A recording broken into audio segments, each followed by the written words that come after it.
2 hidden clues that reveal who someone really is.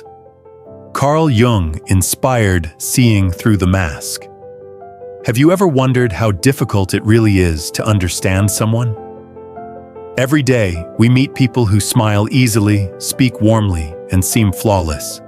They carry themselves with confidence, know what to say, and make others feel at ease. But here's the real question. How much of that is genuine? And how much is just a mask? In today's world, appearances often take center stage. People play roles, carefully selecting what to show and what to hide. It's like a constant performance, except the stage is daily life. The truth is, you don't need to be a psychologist to figure out who's authentic and who's just acting.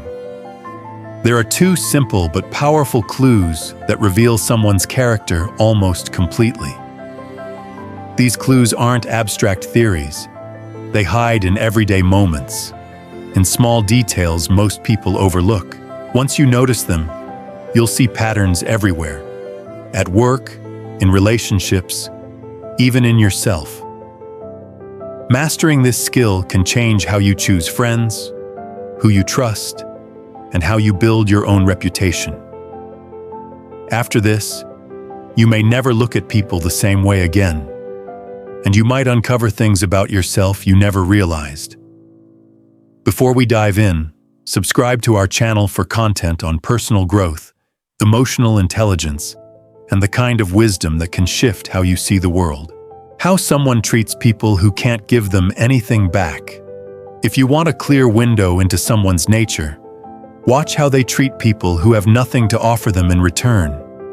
It could be a waiter bringing their food, a cashier ringing up their groceries, a janitor quietly cleaning the floor, or a stranger asking for directions. These are moments with no social reward for being kind.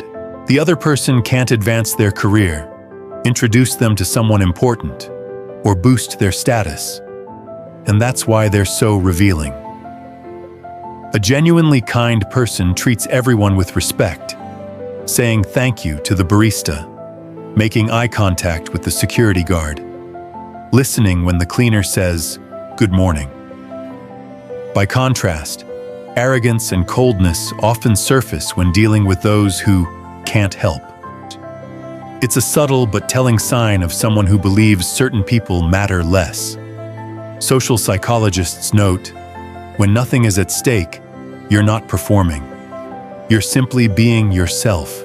Small moments, big clues. Pay attention to small reactions. If the waiter makes a mistake, do they respond with patience or irritation?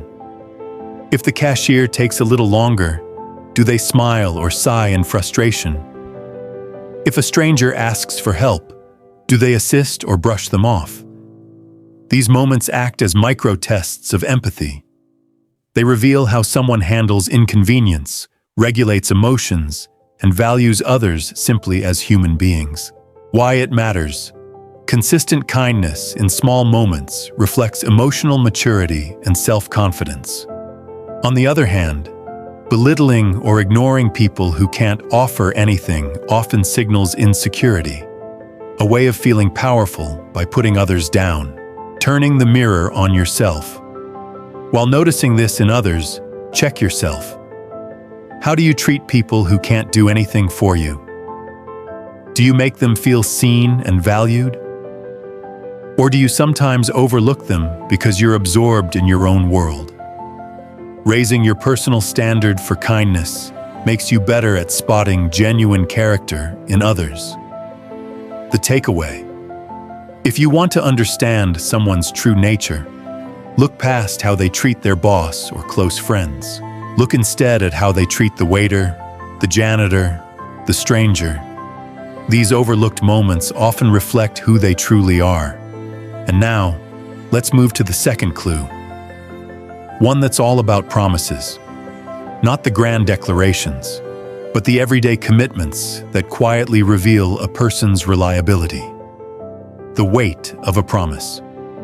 If you want to know whether you can trust someone, don't just listen to their words. Watch what they do with the small promises. We often think of promises as big, dramatic statements. I'll always be there for you.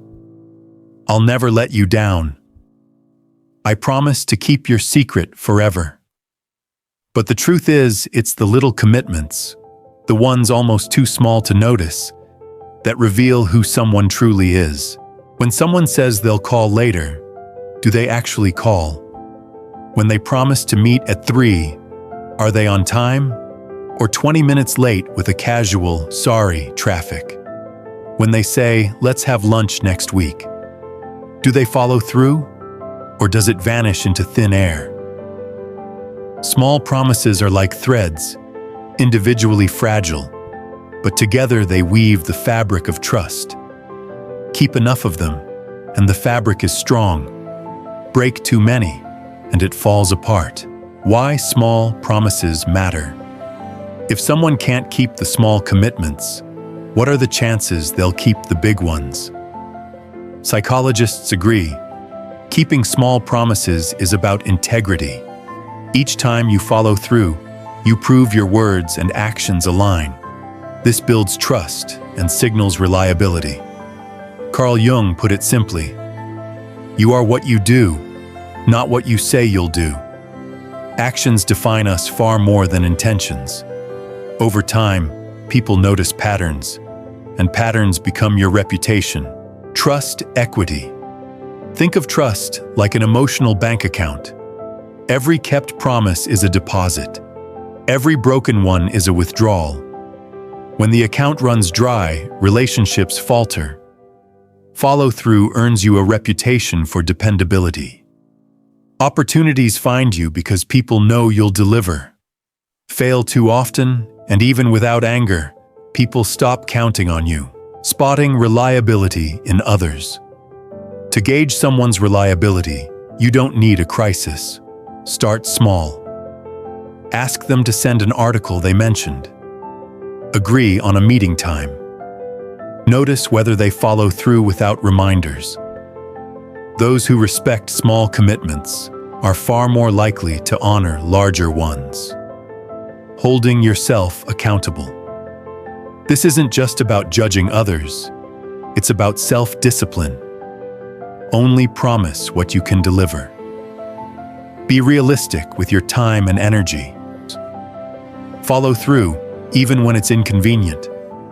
When life forces you to break a promise, reliable people communicate early, apologize sincerely, and make it right. Unreliable people vanish, cancel last minute, or act like it's no big deal. The takeaway: small promises matter because they align words with actions and build trust over time. If you want to see someone's true character, watch how they handle the little things. They will tell you exactly what to expect when the stakes are higher. Next, we'll look at a subtle but revealing signal. Not about what people say or do, but what they notice, and what they choose to ignore, what they choose to see, and what they don't. If you want to understand someone's inner world, pay attention to what they notice, and what they pretend not to. Two people can walk the same street. One notices the smell of fresh bread, the sunlight on the rooftops, the laughter of a child. The other sees only traffic noise, dirt on the sidewalk, and people in their way. This isn't just optimism versus pessimism. It's about priorities, values, and the shadows we avoid. The psychology of selective attention. Carl Jung spoke of the shadow, the parts of ourselves we hide or deny. One way to glimpse someone's shadow is to see what they consistently ignore. Someone proud of their calmness might miss their own passive-aggressive behavior.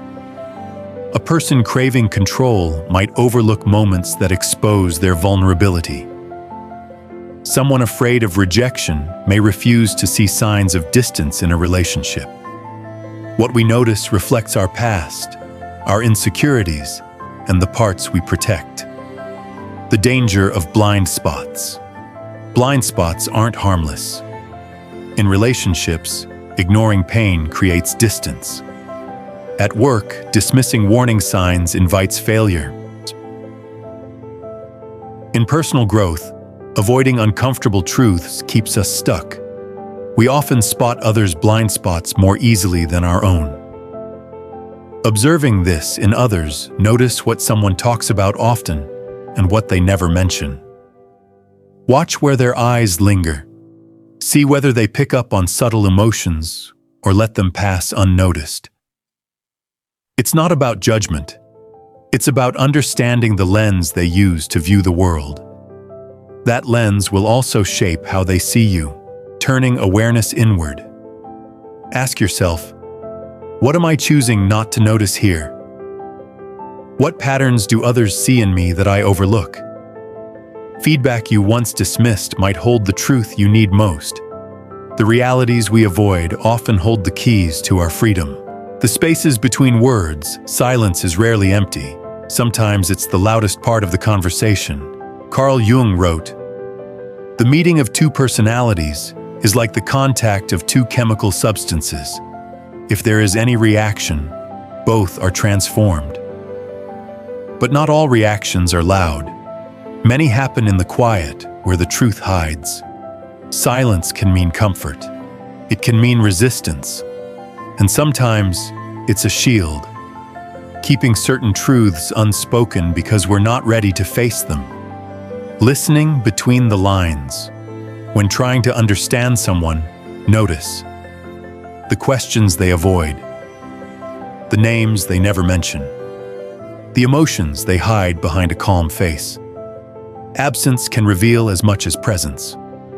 Why this matters: unspoken truths either protect or divide. If silence preserves understanding, it can be a gift. If it avoids truth, it becomes a wall, and walls grow heavier over time. Turning the lens on yourself, ask, what am I avoiding saying? Why am I avoiding it? Sometimes we protect others' feelings. Other times, we protect ourselves from consequences. Both choices have costs. The final takeaway: words tell one story, silence tells another. To truly understand someone, or yourself, you must hear both. Because what's unsaid isn't always hidden. It's simply waiting for someone willing to listen.